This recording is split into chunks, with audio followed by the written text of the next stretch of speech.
Hey everybody, welcome to the PC Perspective Podcast. This is episode 488 being recorded on February 21st, 2018. I'm Ryan Shrout. I'm Jeremy Hellstrom. I'm Josh Walrath. I'm Allyn Malventano. Welcome to the show, everybody. We don't normally wear matching shirts, but this time it was on purpose that we did it, actually. And Ken is trying to find another one, I guess, for himself. Here's the secret. There are no other ones left. That's why I'm telling you that. Why not?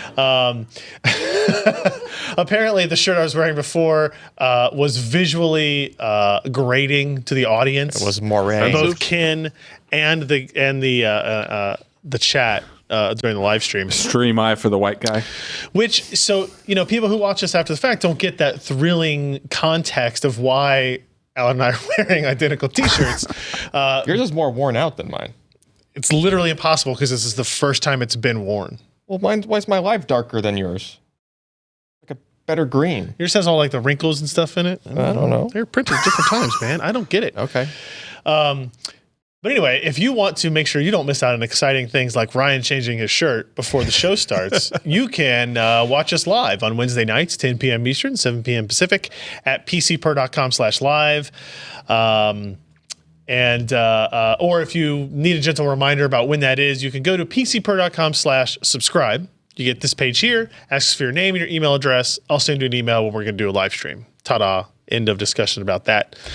We also have our Patreon campaign running. That is at patreon.com/PCPer. This is your place to go become a regular, recurring, monthly contributor to our t-shirt wardrobe. So I always have multiple available on demand in case the camera settings don't match with the print, or also to create content and do videos and stuff. So how come you don't have a Josh Tech t-shirt? It would solve all of these problems if one of you had a PCPer Live and the other a Josh Tech. No one's made us a Josh Tech logo. Nobody's made us a good enough Josh Tech logo yet, probably. Anthony. The problem is also I would hate myself a little bit more. People have been asking for... you don't that would be already? hard to do, but little you bit could more. try. Yeah, I mean, more? Okay. Yeah, a little bit more. There's been some demand for Death Wish Raid, and I think one of the other old... Whatever that 4 different patterns we did. That was our QuakeCon t-shirt. Those source files are probably way lost knowing us. I'm quite positive I have them. They're in an email somewhere. Hot dog down a hallway. Oh, God. That was one. Death Wish Raid. We did that, didn't we? Sweet Sweet Lemonade. And what was the fourth one? Crazy. There was the fourth one. The horse. That was Sweet Sweet Lemonade. What was the fourth one? There was a fourth one. I'm almost positive there was 4. But I'll look it up as we go through it. Anyway, patreon.com/PCPer.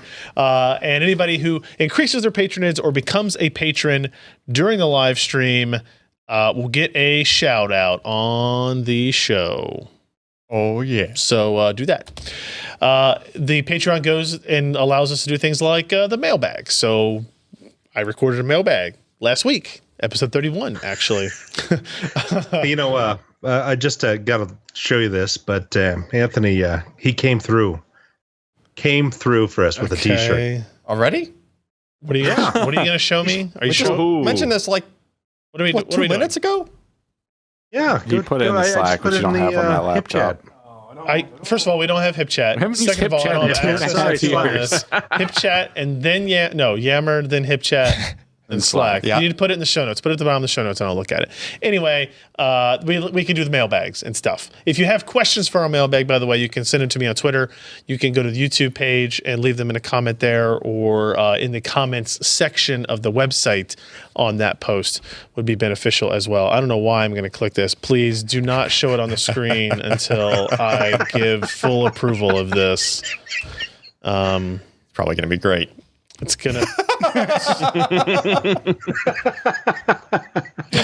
No wonder it was so fast. Yeah, it even has the cursor in the screenshot. By the way, that's not my cursor. He didn't spell it right. It's That's the joke. Dot GIF. Yeah. Oh man. Okay. Anyway. All right. There you go. There's that. Oh man. So. Let's get to the stuff for the week, if we don't mind here. We're going to talk about real quick, maybe not as quick as I thought. Maury's posted a story on the Primochill View Coolant. We're talking about a Coolant review, people. Coolant that you use to cool components. Now, was this on loan from Primochill? Do they want it back? We do not have a consulting arrangement with Primochill regarding these products. Okay. I must say. So Maury did this. It was a write-up looking at the ocular flow coolant. It's the stuff that like looks fancy when it's moving. Essentially, I think it looks really good. It's available in a distinct, varied array of colors. It has something called a system reboot. So here's all these warnings, by the way. They are on the front page of the story, so they do exist here. We're basically talking about the liquid that you put into a custom cooling loop. Hopefully you also have some kind of fancy reservoir to look at this, because it is pretty looking. As it moves, it creates unique visual properties. Maury was putting this into a system. That's what it looks like. I think it looks neat. How expensive is it? Does anybody remember what the... Scroll up. Yeah. So $25 a bottle. So actually, I have no comparison points for how much does distilled water cost by the gallon compared. But I would also say $25. If you're building this kind of system, you probably don't really care about the $25. Biohazard in the chat says that he uses vodka. I appreciate and support that mentality as well. So, but there are some interesting things here in that. So strengths, unique visual appeal, random patterns, easy to use after system prep, blah, blah, blah. It has that soapy look to it, like the... Yeah.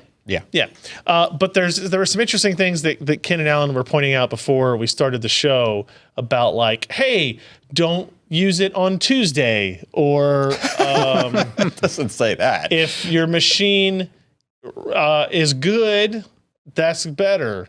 Like what you said something about you can't use it with certain. Yeah, it's so in order to get that effect without a particulate mixed in with the coolant. Because the issues with the previous versions are not from this company, I think, but other companies that were making like this effect in a coolant. There had to be particles of something floating around in there. That's what made that effect, right? That doesn't sound ideal in a loop. Well, it's okay in the loop. It's not okay in the microfin style water blocks and stuff like that, right? So it would separate out. It would, precipitate into stuff, and, like clog your coolers and stuff like that. It's kind of bad. That sounds bad. Yeah.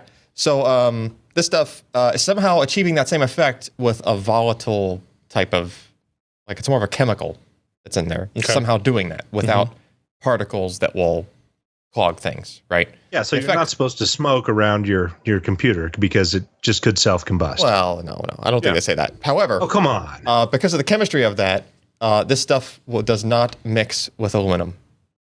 So if you have any kind of aluminum like radiator in your system, especially if you have an aluminum water block, which usually is not the case. Don't do that. But anything that's aluminum, don't use this stuff. It's going to try to eat it. That'd be bad. And also, if you previously had other coolant in your system that had dyes in it, anybody that's done that will notice that even after you rinse everything out, like the dyes will you'll still see some color in like some of your tubing and some of your acrylic for like your water blocks and stuff like that. This material will suck that color up. Like it attaches to dyes. Okay. So if you're not able to completely clean out your system and you switch to this, the first run of it, the color of it might change slightly to what your old dye was. Oh, okay. Yeah. So just something to be aware of. You're supposed to use the system reboot fluid from Primochill to flush it, and then flush it with distilled water. So they have a fluid that will try to pull the dyes out of everything. Okay, well that's handy. Otherwise, they say you have to like take all your blocks apart and wipe them out, wipe the internals of them out. I don't know how you're going to wipe the internals of your radiator out. It kind of doesn't. Very carefully. That's not a thing. You need one hell of a pipe cleaner that can like make turns and stuff. But however, the biggest caveat. Super Pipe was the fourth T-shirt. Oh yeah, Super Pipe. Oh right, the Super Pipe was the fourth T-shirt. Anyway, okay. So sorry. Bingo. The other thing that is more weird that I saw that Ken pointed out that I was just like, no, it can't be. They say you shouldn't be using your system or running your system for more than 8 hours a day with this. It will degrade way faster. It's like their words. Significantly accelerate the degradation of it. If you run your system 24/7, and their guidance is change your coolant out every 3 to 6 months with 8 hours a day. with 8 hours a day. So if you run it 24/7, you probably like 1 or 2 months, I would guess. The way that they don't say that, but that would be my guess. Like every couple of months. I mean, the fact that they don't say it scales linearly, indicates to me that there's other things at work. So if you're Bitcoin mining, don't use this fluid. Not compatible with Bitcoin mining. Sorry. They don't mention that like the temperature necessarily affect. Like you'd figure, just it's a chemical thing that says they say it's breaking down. Probably the warmer it is, the worse. Got it. But I would say you probably come to a stable temperature before 8 hours. Oh, sure. Right. It just seems like there's a lot more limits on it than I'm used to seeing on coolants. I agree. Seems like a very weird vertical of people who only want to use their computers 8 hour a day and have awesome custom loops. Well, and people that have a very visual, like... Show systems only. Yeah, they're doing show systems. Like show ponies. Those people are probably swapping some hardware out, 6 months at the most anyway. They're probably draining and changing out the coolant anyway. Yeah. Right. So it's probably not that big of a deal, but just something to be aware of. Keep that in mind. Before we move on to the next story, we did have our first patron. We have a new patron of $5 from I want a Josh Walworth autograph so badly. Please send me one ASAP. Thank you, Mr. I want a Josh Walworth autograph so badly. Please send me one ASAP. I don't know which part you put in your first name or last name, so I just cover all bases. We ought to be Pizza Boy. Yes, yeah, exactly. So thank you very much. Next story, Ryzen 5. We talked about that last week. These are the 2400G, 2200G. These are the APUs, the CPU, GPU combination parts. We looked at that. We talked about it last week. Ken posted an update story here that looks at memory scaling, in particular for IGP graphics performance, right? So if you look back at the review we did, we only looked at one memory speed. Here we wanted to look at multiple, and Ken tested the highest performance of the APU, the 2400G, at DDR4 2400, 2933, and 3200 megahertz to show how it scales. And as you look at these tests, you will see that it does scale. It does, in fact, It's like scale. the one time in PC hardware we have a truly linear relationship. Yeah, and it's interesting because this has kind of always been the case with AMD integrated graphics, but not so much with Intel integrated graphics. As you improve the memory speed or increase memory speed of Intel's systems, for example, you don't necessarily see improvements or drastic improvements like this, right? DDR4 2400 runs at 45 frames per second versus the higher speed memory you get up to 52 or over 52 frames per second, right? And that's kind of significant, right? You go from 61 to 69 in Civ 6. Right. So these are notable differences. And you even, Ken did a spot check here of single channel, dual channel memory. Which has been a thing in the past. That still matters, right? And actually, this is an interesting data point as you consider like the Ryzen mobile systems that were announced. Yeah. We haven't tested the Lenovo, but the Lenovo one is using single channel DDR4 memory. So slow DDR4 look at that. Yeah, look at the top there. We're comparing DDR 3200 and single channel and dual channel. Like you get a 50% drop in performance, more than that actually. Is there a way to say even... that back? Is that a 50% drop? No, it's 50% of the roughly performance. Yeah, so I'm trying to think of that. Also is a 50% drop. It's hard for me to figure out which one is going which. When you do the grammatics of I know it's not half the score, but it is. You just see what I'm saying? Yeah, I know. Yeah, anyway, it's a lot. Is the point. You lose a lot of performance. How do you tell before you order one of those machines? You just have to know that reviewers. You have to like find a review of it and stuff, and then hope that they didn't change what they're. It's pretty much like what the platform is built to do. Yeah. So, like in the case of that Lenovo machine, it's one DIMM's worth of memory soldered onto the board, whereas HP and the Acer, I believe, at least have one DIMM slot. Do you know if anybody's taken apart the Lenovo to see if it has a slot to add a second channel? I haven't seen it. That would be the interesting. Impossible that someone hasn't. Yeah, that would be an interesting thing to really look at. I feel like, I don't know. That's a pretty significant difference for. Yeah. So the interesting part about this is that the Radeon the Ryzen 5 2400G running with one DIMM at 3200 is actually slower than the Ryzen 3 2200G, the cheaper part, by $70. Right. Running in dual channel at 2933. So don't save money. Don't cheap out on the RAM. Yeah, Just don't save money it. on the RAM or don't save money on the processor. Wait, what am I trying to say? Don't cheap out on the RAM. 75% of your budget on the RAM. Yeah. Well, you may not have a choice most of the time. Which brings us to the interesting point of the fact that DDR memory in general is so price inflated right now that there's very little price difference between 2400 and 3200. It was about $20 for a 16 gig kit when I was looking. The problem with these discussions... It was still $180 for 16 gigs of memory. Yeah, and the problem is that changes because when we first started doing our Ryzen 5 testing, that difference was not $20. Yeah. Right, it was closer to $60. And it may change week to week, even if everything else remains the same, right? Just based on availability and stuff. So it's hard to justify spending $180 on memory for a $160 processor. Yeah. Especially when you're using integrated graphics, right?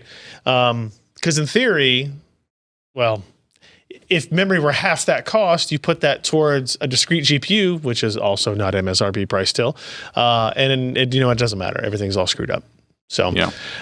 It was just interesting to see from a technological standpoint how this memory scales or how the graphics performance scales. One of the things the chat is talking about, and I'm interested in, Josh, is how feasible would it be for AMD to do a part in this performance category with some HBM?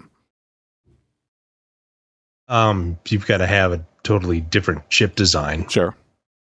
You got to have a different memory controller, obviously. You've got to have some kind of arbitrator to handle main memory requests, and you'd almost have to treat the HBM as a fourth level cache to do so. So everything eventually would kind of run through there. That would be kind of some interesting memory movement. Not that it's not unknown just because, standalone graphics cards have their own pool of memory. But yeah, you would have to have a totally different design. You'd have to have, obviously, a different substrate. You would maybe license some from Intel or go the full interposer route. That would be kind of interesting. Just because nobody's done that with a CPU yet, and we've only done it with GPUs. We've done it with some Z-Link processor, FPGAs, but I don't think anybody's done it with a CPU yet. But yeah, you'd have to figure in there that it would act like an L4 cache, the HBM part. Otherwise, it just kind of gets goofy. But Intel did it successfully, essentially.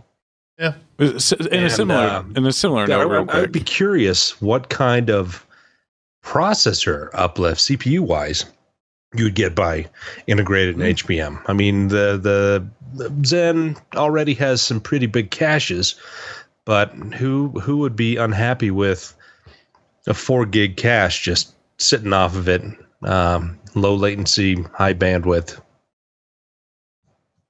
That'd be nice. Yeah. What were you going to say, Ken? So the original Xbox One did the ES RAM stuff, right?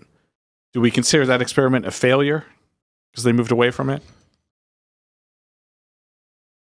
I mean, I guess kind of. Like, do you think we'd ever see in terms AMD of do value that? per dollar spent? Sure. Maybe.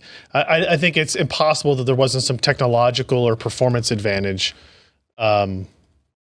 But I clearly... I would say, okay, can I just boot it in here? Yeah. I would say it was a success, but later memory architectures and advancements made that kind of moot. But the ES RAM, is that what it's called on the Xbox? EDRAM, maybe, I guess. EDRAM? Yeah, I think it was I can't remember which one it was. They did a lot of really cool things, and it worked really, really, really well. And it was a solid thing, but external memory technology just improved so much that it wasn't worth making that kind of silicon when you can just have GDDR 5 memory that can handle CPU and the GPU portions on a 256-bit bus and just get plenty of bandwidth. Yeah. It's just so disappointing to see these parts ultimately hampered by memory, right? Like, yeah, these GPUs would be theoretically capable of a whole lot more if they had faster. Yeah, and in theory, if they had faster memory, they would build bigger GPUs into them as well. Well, that's a size constraint. Right. I'm saying again? That's a size constraint on the die, right? Well, I mean, sure. But, I mean, if you're designing this part, you know what the memory system's going to be, right? So you understand, well, there's no point in me building higher than X stream processors into this design because I know it's going to be memory bottlenecked in 95% of the applications that we use or something like that. So there would be some pretty dramatic changes could occur to these APU designs if that memory system changed. Maybe that's something our good friend Raja is thinking about or working on over at Intel. I don't know. We'll see.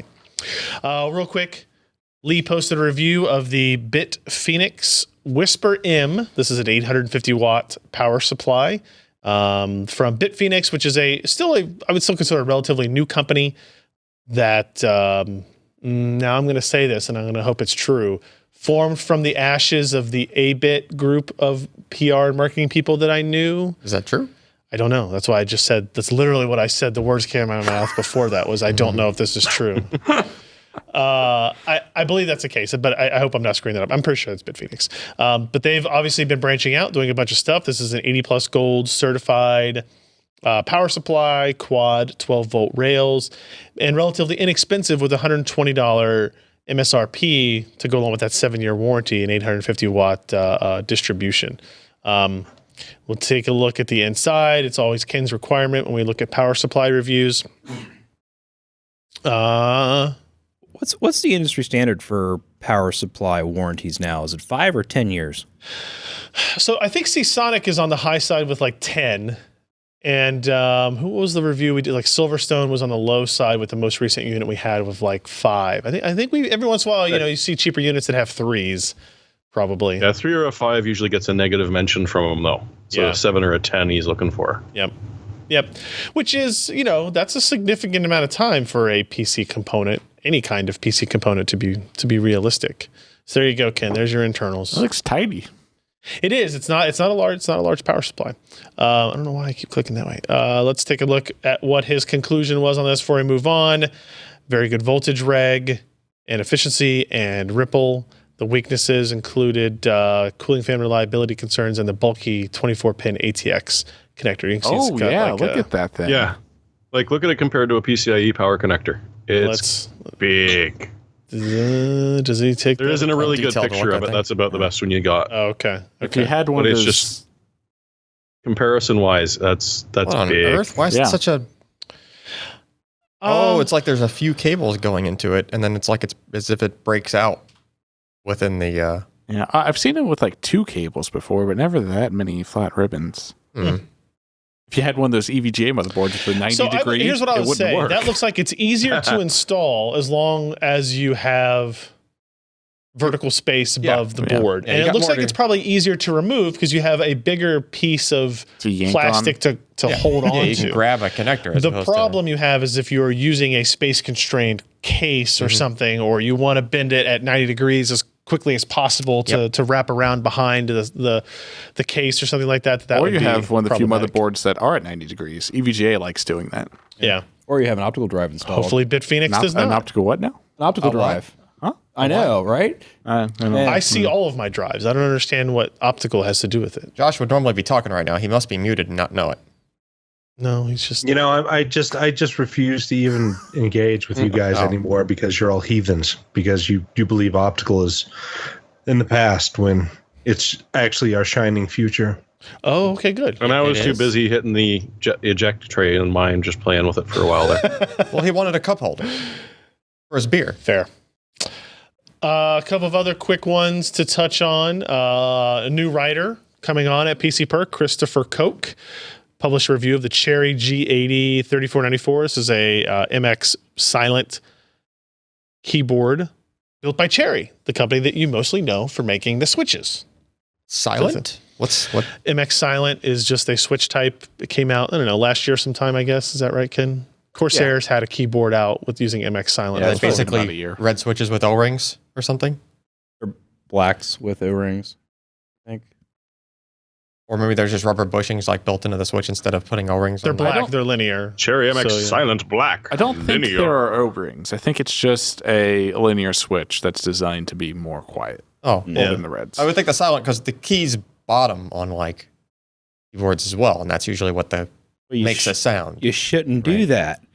You don't Well, have to I bottom out linear. I keys. Allyn is the most precise home key bound typer I've ever met in my life. Home row, Home row. What did I say? home key. Home row. so- Do Tyrannosaurus Rexes type with home row? Yeah, they do. Because that's how I type. Check out this review. It's apparently like, well, as he says, first impressions of the G80 are underwhelming. It's fairly big. It's very plasticky. Not a lot of adjustment capability. It very much kind of has a style of an old school keyboard. Maybe some of you guys will like that. But it's much taller, wider than it needs to be to get the point across, I guess. Well, you could smack someone with that keyboard. And it's also not exactly cheap. So it's $150 price range, but he says there are simply better made, more capable options out there as long as you can live without the unique benefits of the silent black switch. So keep that in mind. I'm sure as the you do. black switches will eventually make their way into. Like I other said, I stuff. think Corsair makes an MX Silent. I think. Maybe not. But Christopher also posted a review of the Logitech MX Master 2S. I believe this is the mouse that's being used by Jim in the back. Is that correct, Jim? Do you use the Master? Yeah. One of his many mice. One of his many Same- mice. Yeah. So this is the follow-up to the first MX Master as well, which I think I you used the used for a first gen long one. time, right? Yeah. And I was always jealous because he stole it from us first, and I never actually got to use it. But now this product, Chris came away much more impressed about. It's a $99 wireless plus Bluetooth mouse, 200 to 4,000 DPI, That means nominal it has. DPI. That means it has a dongle that's high speed, low latency, but then the Bluetooth. you can do Bluetooth as well. But you take a hit on latency. yeah, sure. Right. You always do. You usually do. Well, So usually. there's just a button on the bottom of the mouse that you can switch between the RF and two Bluetooth paired devices. Sweet. Right. A lot of Logitech stuff recently has been doing that. Up to 70 days on a single charge of the battery. That's pretty good. 7 buttons. It's got the gesture buttons. That is pretty good for charge. Yeah. How long has your charge been lasting, Jim? 3 weeks, and I use it all day long. Yeah. Yeah. It's one of those things where it's long enough that you lose the charger cable, like you don't have it conveniently placed anymore. Oh crap! right? Where'd I put it? I had to install the software to get the notification because I never look at the LED on the mouse. Yeah, the LED is kind And of I'll be small like, oh, and my mouse is dead. easily not noticed. But it's got a thumb scroll wheel in addition to the center button scroll wheel, which is interesting.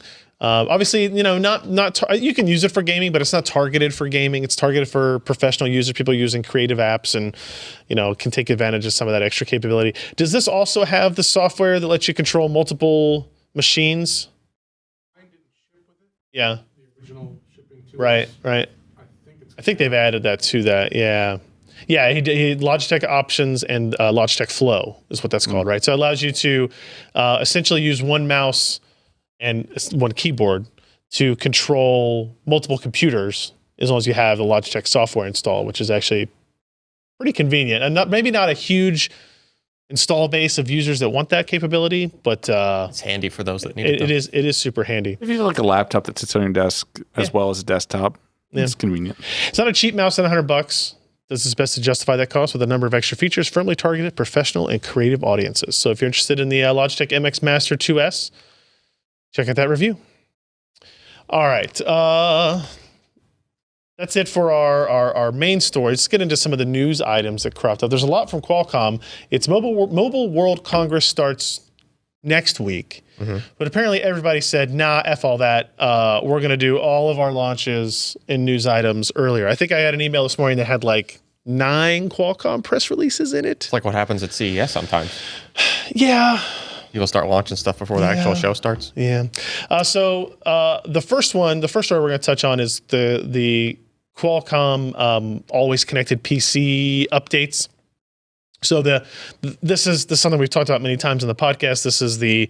These are Windows 10 machines powered by Snapdragon processors that have gigabit class LTE modems built into all of them. And there's been a significantly, maybe longer than expected, run up to these being on sale. They're going to be on sale by the end of March, I've been told, assuredly at this point, in many regions across the world. But this announcement is basically like, hey, here's the retailers that are going to carry them, and here's the carriers that will support them. In the U.S., all four of the majors, AT&T, Verizon, T-Mobile, Sprint, they will all support this. But nobody has detailed yet what the cost is, like what the data plan package is. They've all said, we're going to allow these devices on our networks. Duh. Does this always connected thing just mean that it has a SIM and a cell radio, or does it do anything like when it's in standby or something? So Qualcomm kind of goes back and forth. It's actually always on, always connected PC is kind of the actual brand they're going to go with. The always on part is not more important, but it's more impactful on the differences between what Snapdragon platform says it can do and what an Intel platform says it can do, than the always connected. Because yes, always connected kind of indicates that you've got an LTE modem, so you don't have to be looking for Wi-Fi hotspots. But always connected also means that when your laptop is closed, it's still connected to the network. And it's still receiving data and push notifications and things like a phone. Like a phone would do. Yeah, when your phone screen is off, it's still connected. And Windows 10 has when you open it up, your email is synced. And yes, Windows has slowly integrated features to support that. Okay. But the problem is the Intel platforms don't really have the technical capability to do it as low power as the Snapdragon parts. Makes sense. Thus, Qualcomm's push for this.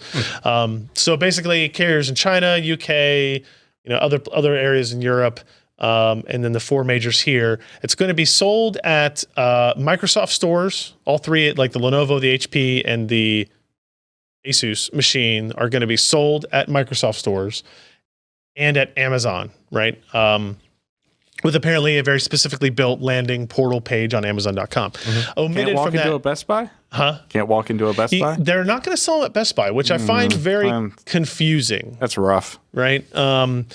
It's one of those things where on one hand, you don't really need it because you go into Best Buy because you're forced to, but you're going to Best Buy because you want to get your hands on something you haven't seen before. Yeah. And in reality, these form factors are not uniquely different. There's two detachables and a convertible 2-in-1.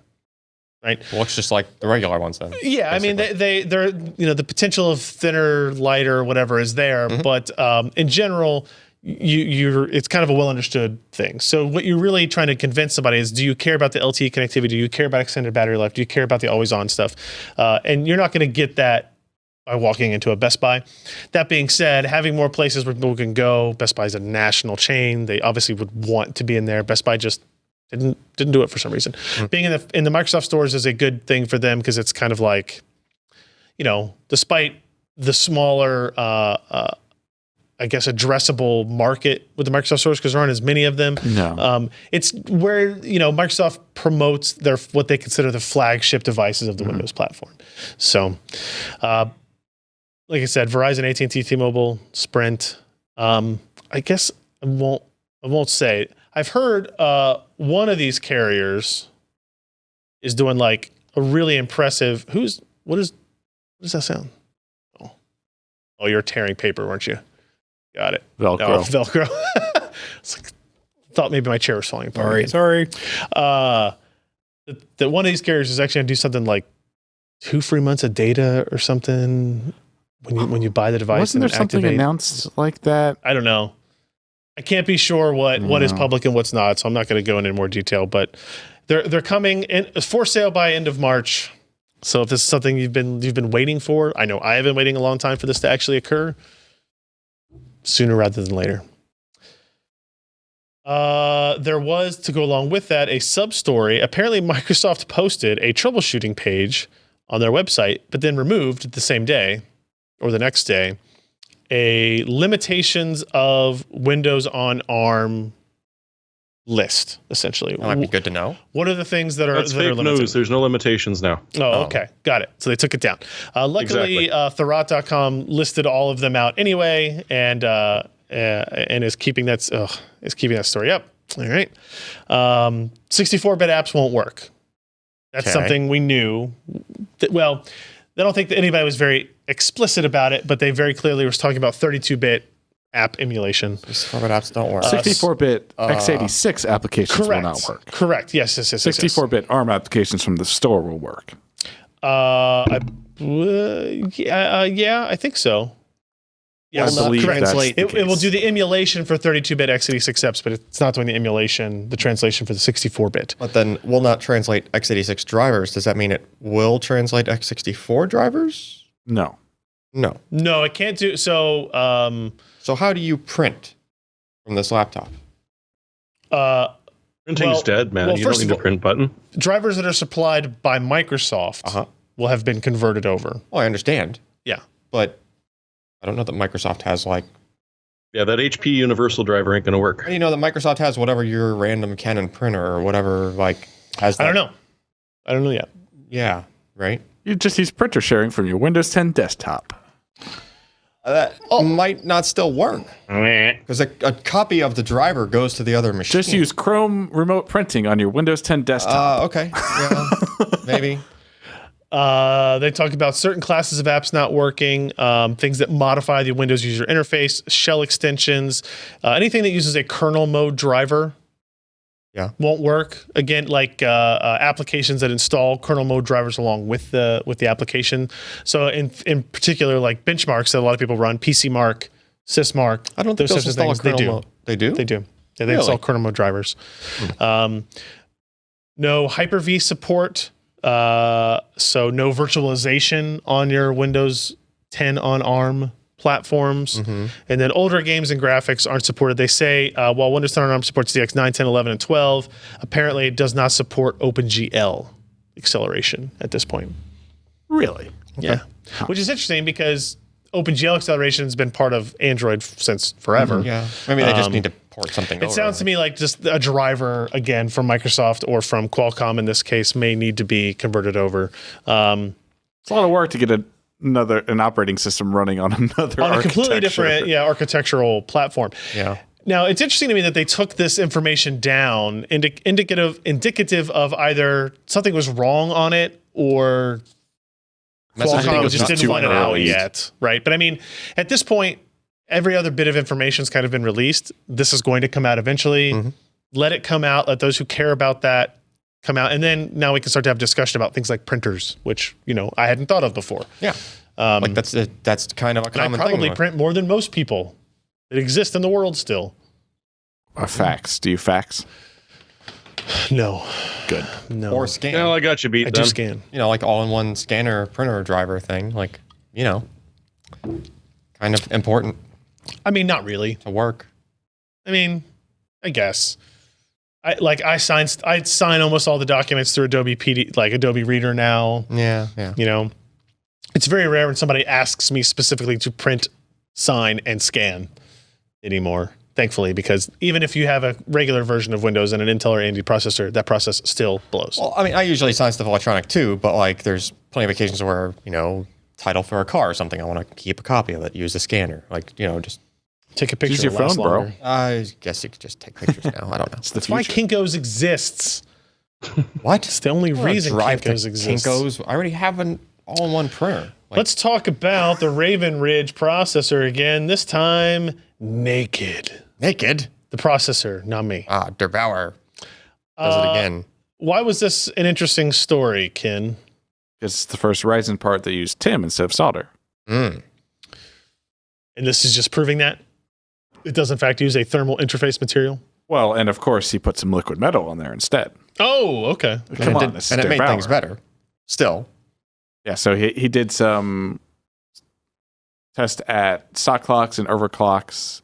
A pretty healthy game there.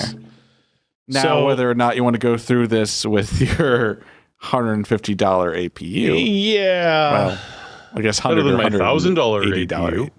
Sure. Now, in these benchmarks that I'm looking at, it says delid. Is it delidded and then soldered and relidded? No, liquid soldered, metal. But it's liquid metal and relidded. Okay, but it's relidded. Yeah. It's not just a bare Absolutely. part. No. Okay. But he only got a 25 megahertz better overclock over. So even though the temperatures went down pretty dramatically, Yeah, it didn't help him get some huge, extra gains above what he already was getting. worth noting, I guess, at this point that AMD has now confirmed that the Zen Plus processors, the 12 nanometer parts that are coming out in April, I think, will be using solder again, right? Not a thermal interface material. Okay. Because I guess people were wondering if this was the beginning of the trend where AMD reverts back to the TIM as Intel did. AMD came out and said that that's not the case. So they're just doing it as a cost-saving measure for their APUs. Obviously, there's no reason to go solder on this. I mean, you'll get a little lower temperatures, but you're not affecting the clock or real TDPs. Yeah. And I want somebody to tell me what the cost difference is. What is the cost difference? No one's ever been able to answer that. Is You it can't 80 get it cents? out of anyone. Is it $8? You got to think that it's not so much the cost of the material, but the cost to actually get the solder on there as compared to just slapping a TIM. Like the and process gluing of it putting down. it on. Yeah, you have to Okay. have everything heated at the time that you're doing it. You have to make sure it flows properly. And you got to have it heated at such a place that you're not going to remove the actual die from the substrate. Yeah, Or remove all those surface mount resistors and capacitors around the processor. that too. Yeah, it's probably a tricky thing to pull off assembly wise. Probably adds to your failure rates once you test the processor after everything was said and done, since you just kind of heated the whole thing back up. Yeah. All right. Next on the list, there are some rumors about AMD EPYC 7 nanometer iteration. Josh, did you have a chance to read any of this or any thoughts on what potentially is them doubling the core count on these next processor designs? Well, I mean, it makes sense. It's a significant You've got increase. all this extra space. We're going from a 14 nanometer process to a 7 nanometer. It's not exactly, half the size, but it's still going to be a pretty significant jump in transistor density.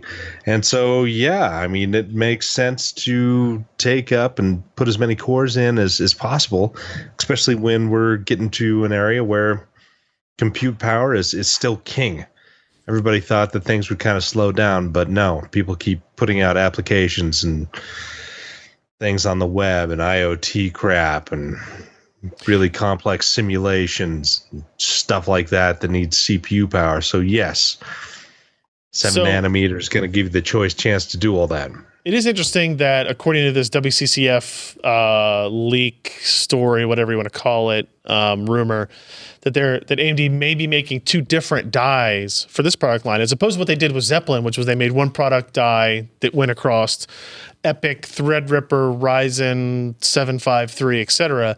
That they may make one design that has 12 cores per die and one that has 16 cores per die, allowing them to make a 4-die 48 core part, a 4-die 64 core part. Gives them a little bit more flexibility in terms of how they productize down the rest of the stack as well.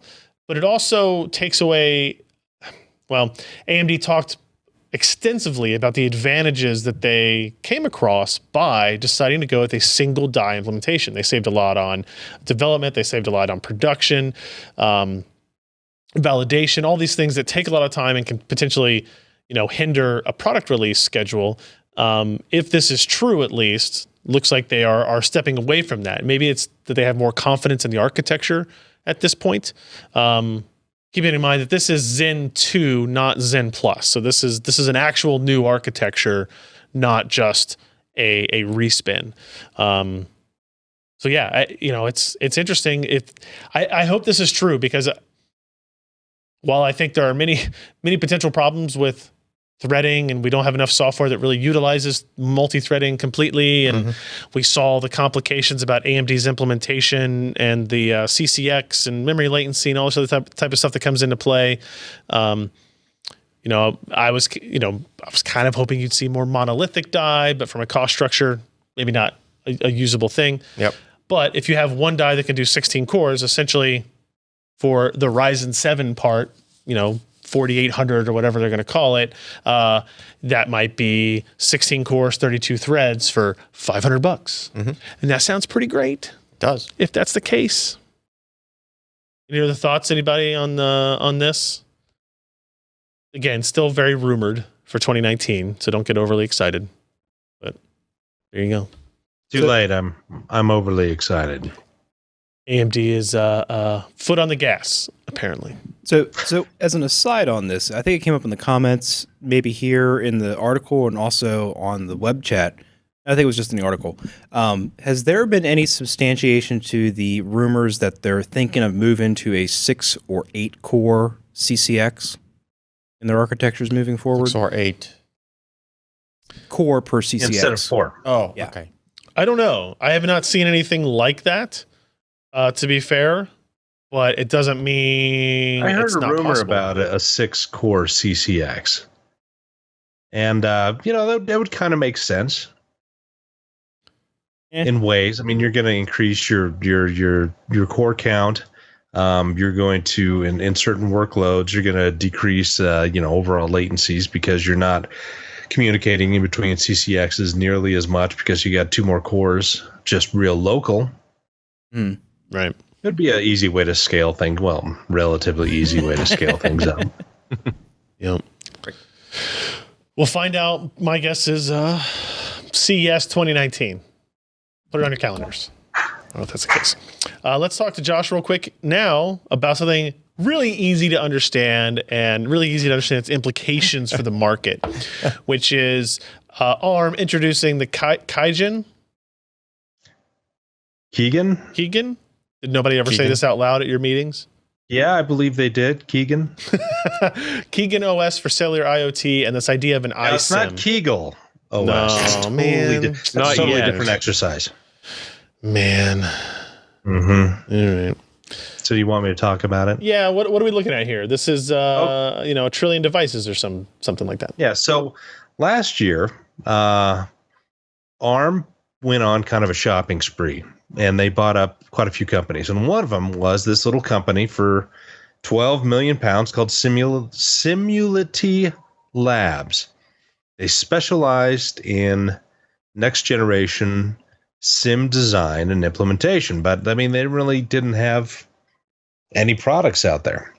But still, they're worth enough to buy for $12 million. And over the past couple of years, ARM has really pushed for security. So they had the Trust Zone, been going on for a while. And then last year they introduced the PSA, which is what platform security architecture.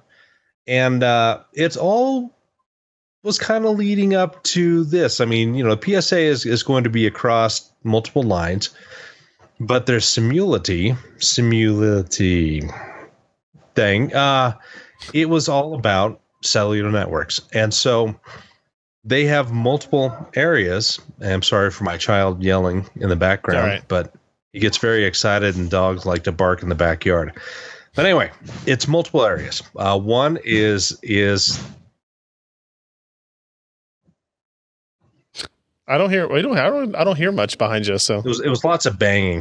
It was a door getting closed multiple times and yelling and screaming, and it's a Wednesday night at the Walworth house. It's a Wednesday night at most houses. Let's be fair. Yeah. So anyway, so the first thing is they're developing a thing called iSIM. Now, we've recently heard about eSIM, which is a much smaller SIM that can be soldered onto a board. It doesn't take much space. It's a tiny thing, but this is even smaller. It's an iSIM, and it actually is on the SoC die. So they didn't tell us how easily these are to reprogram. If it's just one flash and it's there forever. They didn't go into any real details, but iSIM does not require you then to have an external SIM. It's sitting on the chip. Now, they put this iSIM on a really small SoC, so it's made up of a small ARM core, and it's also made up of a modem.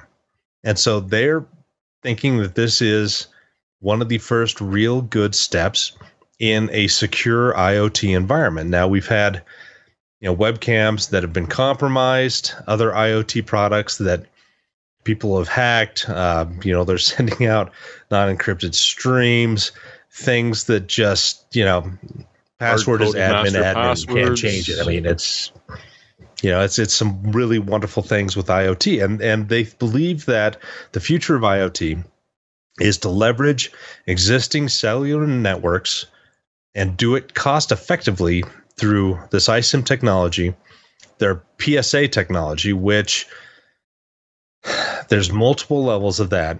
It's protected firmware, it's a protected OS, and inside the iSIM is the ARM Kigen OS. Now it's a SIM OS stack. It communicates with the network. It sends provisioning requests to the servers. The ARM Kigen server solutions then get that information.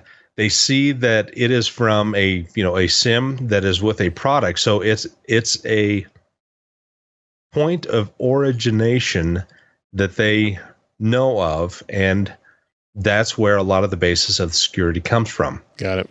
So it's able to connect over existing cellular networks as long as, I guess, you have a plan or do whatever. They didn't really go into that. But they have scaled this up. So in theory, I mean, it can handle billions of IoT devices all using. That's a lot. What's that? That's a lot. It is. And, it's a good idea because they're wrapping this all up into one thing. It looks pretty secure on paper. I mean, obviously, once it gets into the wild, we'll see if there are issues there. But so far, ARM has had a pretty good handle on security, and this could mean a whole lot of money for the company.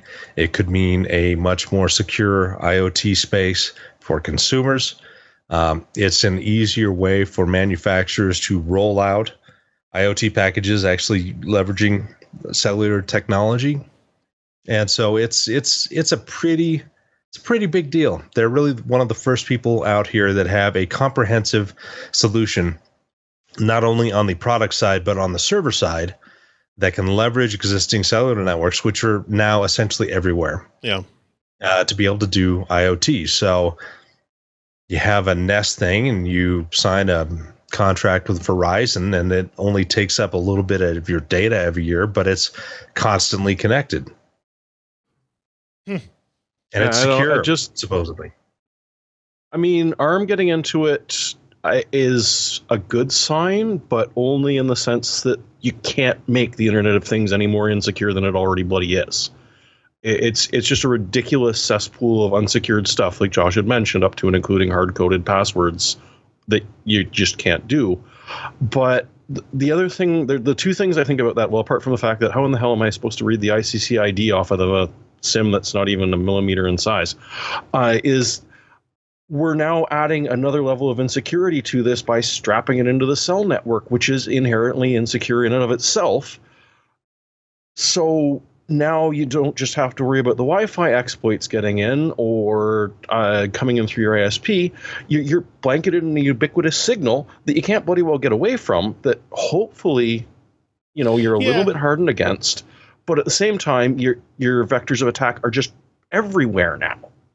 Yeah, I mean, you're not wrong, but it is an inevitable shift. True. That needs to be addressed by reasonable hardware software solutions. I think that it's not an unsolvable problem. It doesn't mean it has been solved yet, or that this is the all-encompassing solution. But the other question is going to be, what are the updates like?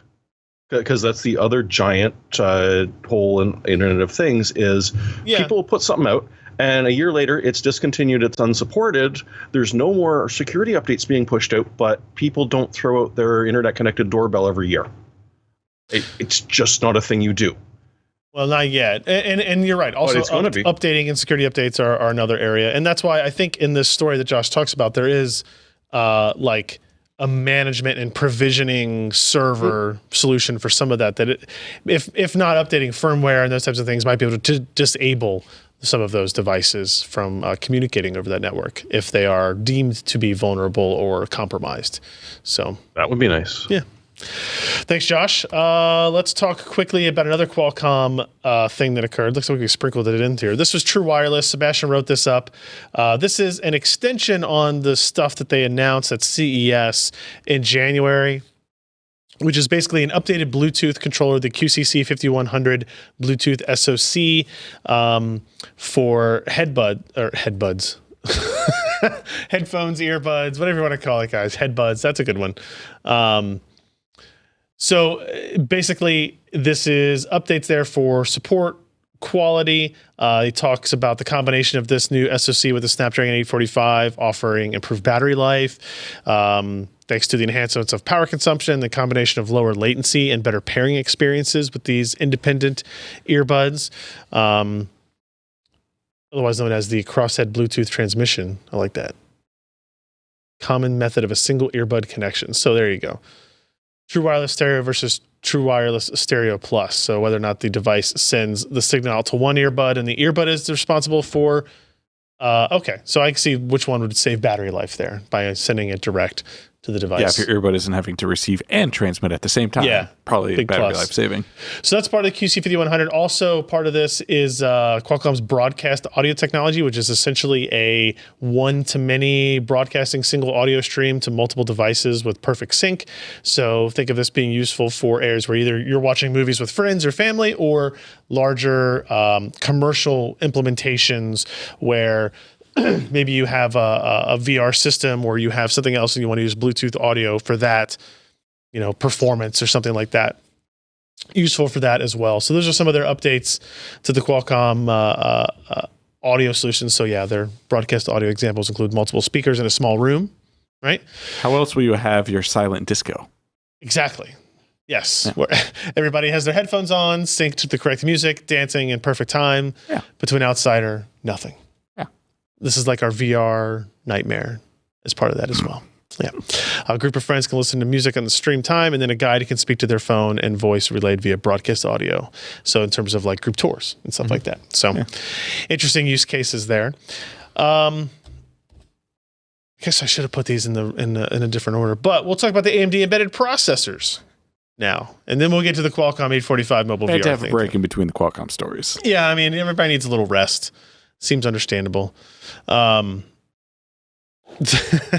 Sebastian says in the chat that he has excited opportunities for me in the emerging headbud industry.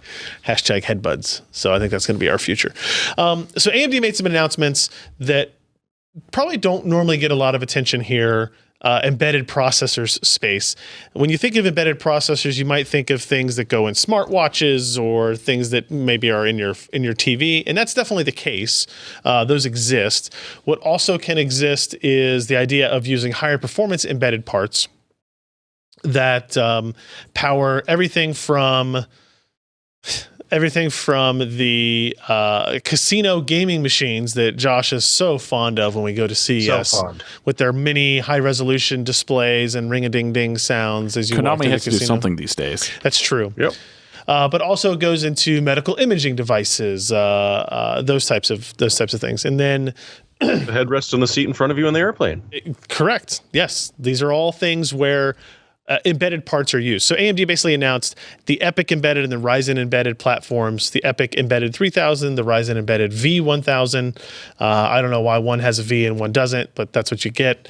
And this graphic kind of gives you an idea of what kind of markets these are targeting: military, aerospace, casino, gaming, thin client, the medical imaging, IoT gateway, industrial machine vision. Those are kind of targeting the Ryzen part that have integrated graphics. And then if you look at the ones that are just teal, things like networking and storage, routers, edge compute, these are the ones that are just need high performance computing. Those are the ones that get EPYC, right? Where it has higher core counts, but no integrated graphics in it. It's kind of interesting to talk about, like, this is a $15 billion market for them that they've already had a lot of success in.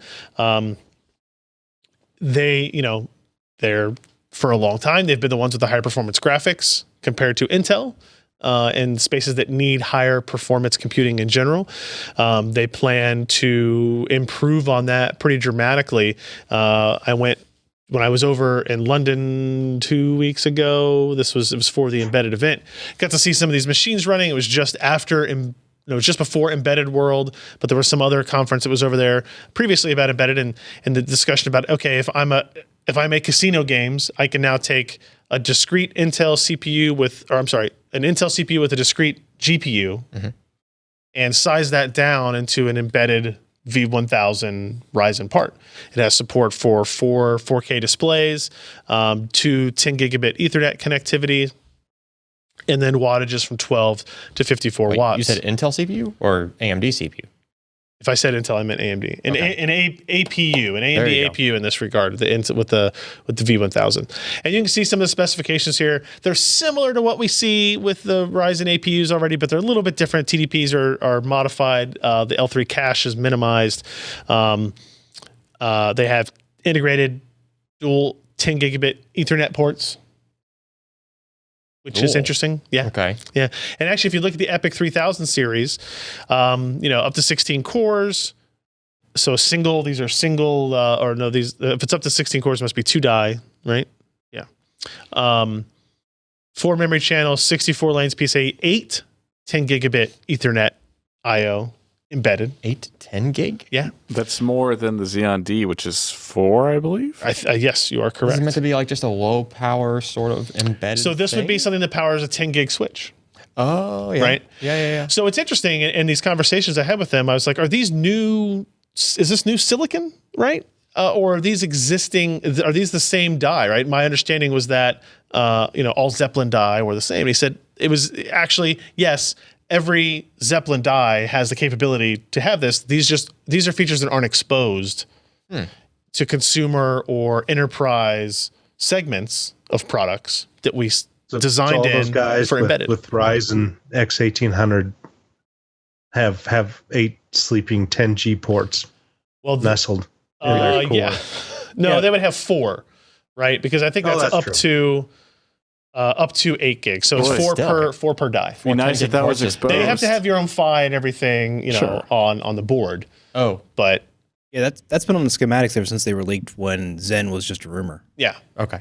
So, but it's interesting because that's never anything that was really brought up before. But again, it goes after that embedded space. It's for, okay, I want to have a storage array, and I want to use 2 10 gigabit Ethernet connections that they're already built into the chip. Boom, put your PHY down, run the port, kind of done. I want to make an 8-port switch, high performance switch. Yeah. All that's kind of built into it, right?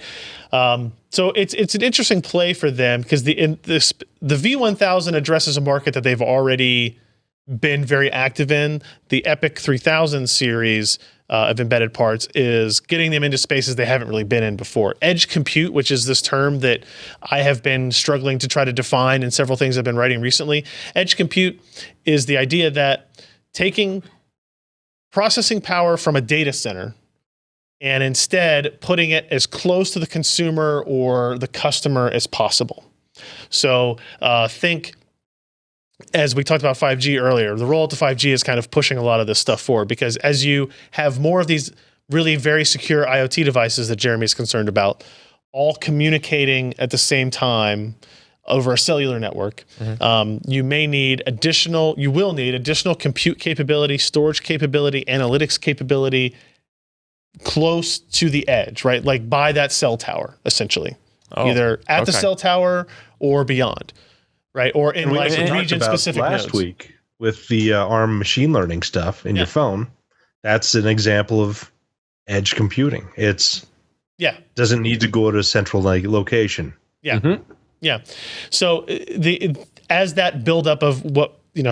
There's consumer edge computing, which is like the phone and your laptop type of thing. And then there's probably more like these types of embedded edge computing, which is how do we distribute computing out to as many places as possible so that latencies are reduced and compute capability is increased to all these devices.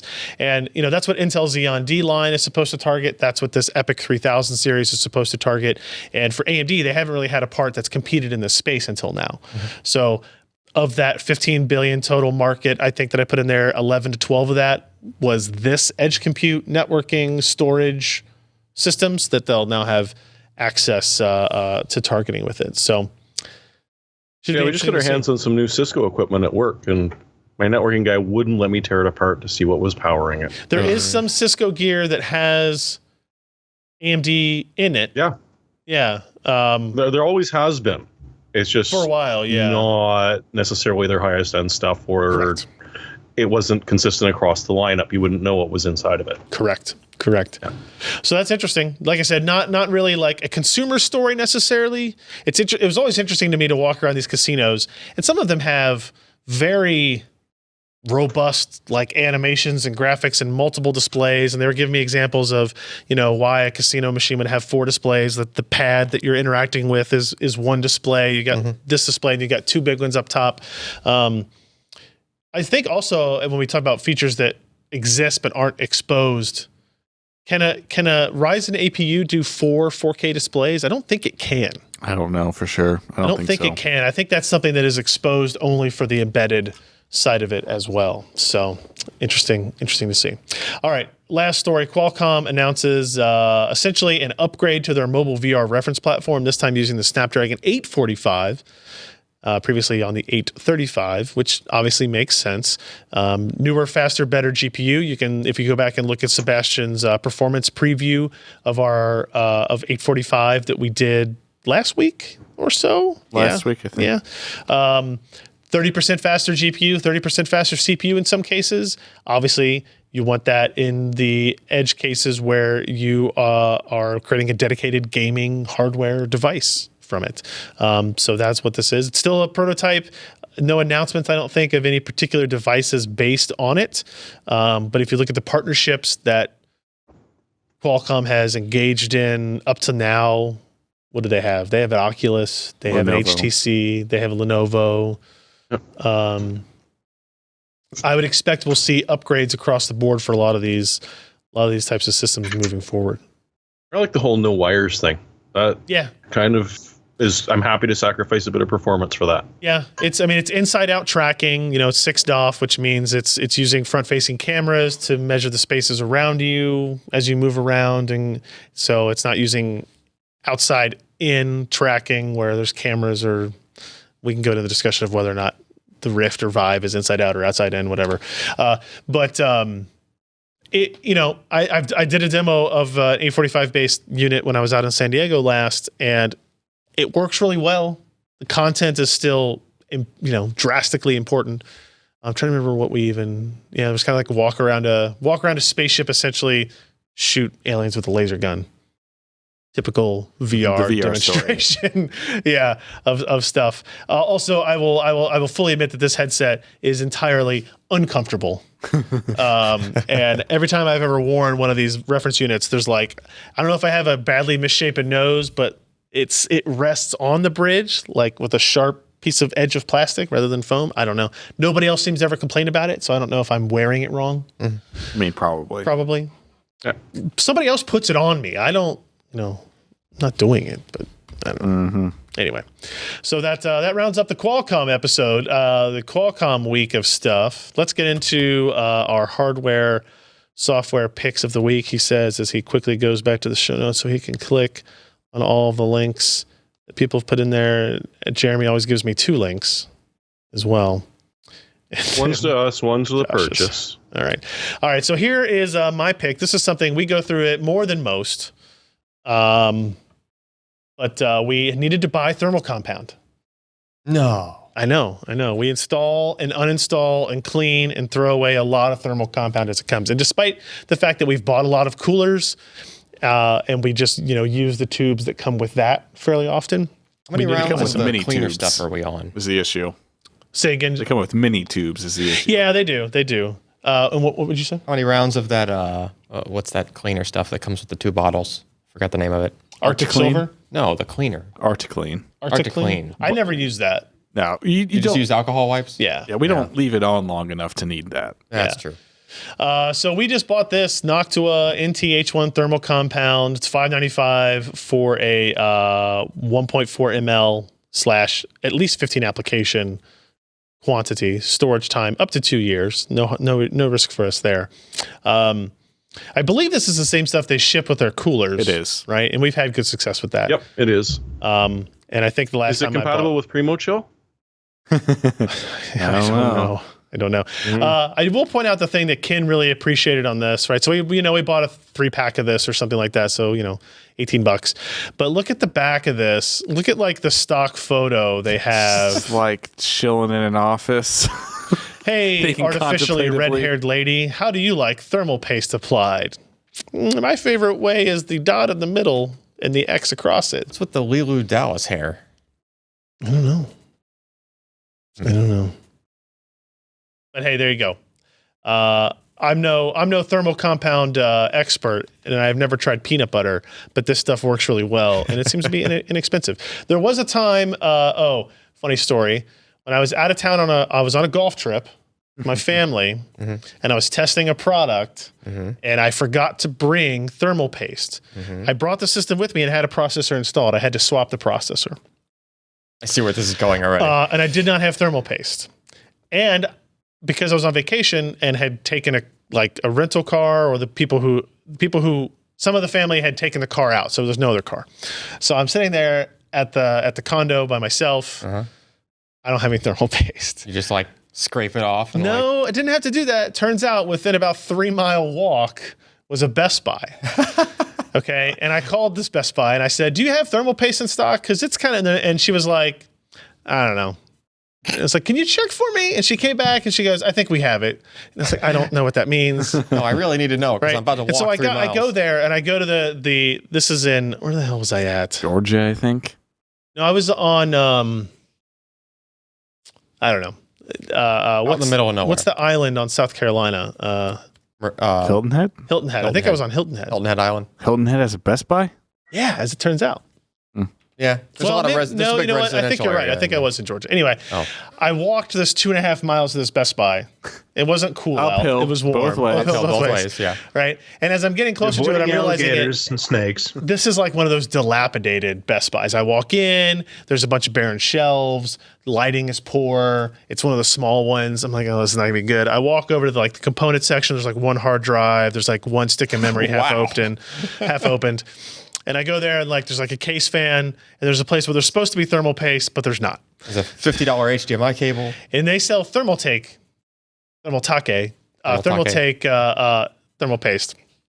So I go to the Geek Squad and I go, "Hey, I really, really need this thermal paste." Long How story about I short, cup my hands and you just put some it took them thermal 30 paste? minutes to find it, and then they found a case of 16 of them. And I said, "I'll just give me 4. I'm never going to have this happen to me again." So I had bought 4 things of thermal paste that I probably paid $19 a piece for or something ridiculous. yeah. Right. And then I $80 in walked thermal 2.5 paste. miles back Yeah. to apply With your- one piece size thing on another processor, and then I never needed it again. It's like a printer right And now. here I thought that this was going to be a Kentucky jelly story. Could have done that. I wasn't traveling with you though, Josh, so I didn't get a chance to borrow any. But. All right, up next, who do we got? Me, You. I guess. This is the next thing, so you go ahead. Yeah. I've been using this since it came out. There's all sorts of different VNC. Based on the website servers. style, I'm going to say 1989. It was 2005, I think. Okay. All right. I think maybe. I want to say it was earlier than that, but Wikipedia said 2005, so that must. I guess. That seems unlikely, but I don't okay. know. What are we looking at? Anyway, tell the people on the audio version of the podcast what we're talking about. So it's a VNC client and server thing. The client is not as important as the server in this case. The reason it was one of the various ports of the open source VNC client from who the heck owns the original? Don't know. Whatever. Yep. Yeah. Anyway, it's a port of it. But the idea when it first came out was that all of the other VNC servers kind of sucked the way that they would capture the screen of the host. So they would tend to be really slow, or they would just peg the CPU trying to basically just do the equivalent of constant print screens and then capturing it and then encoding it and whatever. So the deal with UltraVNC was that it had a mirror driver that you could install. And if you install the mirror driver, it basically acts as like a cloned display, but it's virtual.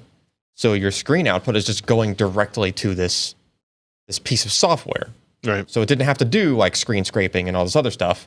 And if you were accessing machines on your local network, you could get, I mean, it was basically almost like you were just sitting at the machine, right? Like everything was just, you could drag a window around the screen and it would just update in real time, like, you know, almost as if you were just physically right there. Even if you were playing a video, now granted you can't get audio across the network, but like if you're playing video, you would see like 60 frames per second updating across your network of video, right? So it was pretty cool. The other advantage to it is that if, say, you're remoting into a test system that you're sensitive to CPU usage on, that mirror driver is super efficient. So even on a modern Windows 10 system where they're doing a completely different like desktop, you know, however the desktop rendering works, and there's you know, way more efficient ways nowadays to hook into that for the purposes of VNC servers. That mirror driver, even today, is still way more efficient on Windows 10. Even though the mirror driver is like not even supported anymore. I don't think it's been updated in 5 or 10 years or something, but it's just a very simple, like it's like the simplest possible mirror driver thing, to the point where even, you know, nothing has broken it. Like it's so simple that nothing, you know, has really messed it up over the years. And also there's a bunch of other community involvement with this UltraVNC in particular. Like there's a thing called UltraVNC single click, which if you're handy and you're the person that keeps doing support for other family members, you can basically take this package, you configure it yourself. It's like the server, but it's in an executable instead of as a service that needs to be installed. So it's just a single click executable. So it knows to call you. It knows to call you. You put your URL that you want it to reach you, right? And if it's someone behind a router that you can't get in from the other way, okay, I'm going to send you this, run this, and it will reverse, you know, initiate a reverse connection from my machine into yours so I can do my support for you. Fair. Right? Really handy. Like I made one of those years ago and I keep using it for, you know, random family member, instead of talking them through installing the program and, okay, now forward this port on your firewall or whatever. You don't want to have to deal with that, right? You can just, they can just initiate the connection outbound and you just, you know, fix their computer really quick and then you close it. Yeah. So, you know, just a handy little tool. It's definitely worth looking at if you use VNC a lot and maybe didn't realize that there was like a more power user version of it. Got it. Floating around up there. All right. It looks like up next is Jeremy, which means Josh is going to be dead last. Jeremy, go ahead. The apocalypse is nigh in less than 10 hours. What? The newest DLC for Stellaris is coming out, which, I mean, no longer is it entertaining to turn your race into a bunch of robots, take over a planet, and sell their population back to the enemy as food. At this point, you can find out where they've set a holy planet, which is a planet they're not allowed to touch on. It's the most holiest thing in their entire world. And sever it from the entire universe with an impenetrable shield, because blowing it up is boring.